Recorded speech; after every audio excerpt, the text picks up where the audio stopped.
it's the 21st century. You don't think that our military has to get on horses. There are a lot of other small vehicles they could be riding, on ATVs and all kinds of different things. But when you go into Afghanistan in these mountain passes, that's the way you get around, either on mules or on horses. So they had to adapt. And that's what's so interesting about the Special Forces. There are peacekeepers.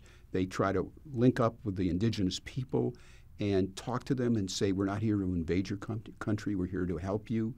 And that's what's so great about them. That's how they're trained. It's not only they're intelligent and deadly.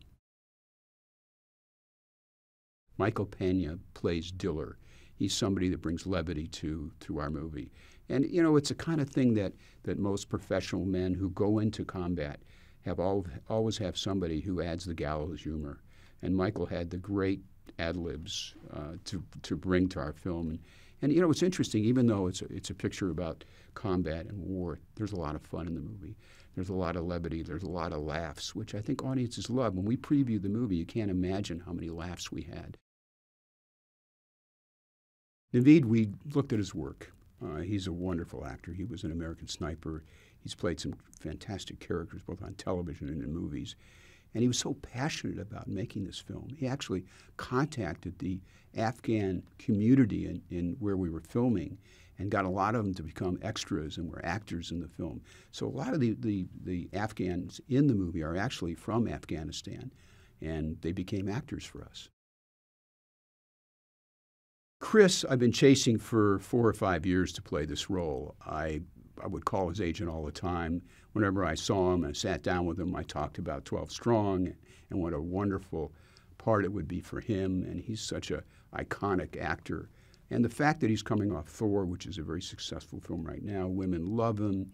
He's got the right kind of build and looks like a great American soldier. So we were very fortunate that he agreed to do the part. And he's very passionate about it. There's a camaraderie that built between these guys when they got into battle and show how fierce the American fighters are and how fierce these deadly special forces are. But they're also well-versed, and they try to take on the culture of the people. They don't disrespect them. So that's something really special on how they're trained. And it's the first movie about the Green Beret Special Forces since John Wayne, many, many years ago. A lot of other branches of the military get the glory. But these young men were on the ground and did an amazing job for our country. And the reason they do it is they love their families and they love their country and they want to make sure their families are safe. And they're willing to put their life on the line to protect our country and their families. These 12 men and this Special Forces unit will never be forgotten. It's a little-known incident that there's a statue at Ground Zero of these men, of their accomplishments, that when we had preview audiences, they had no idea that this ever happened. Even though that statue was standing there, nobody knew about it. And the kids started talking about, I want to research this. I want to look this up. Did this really happen?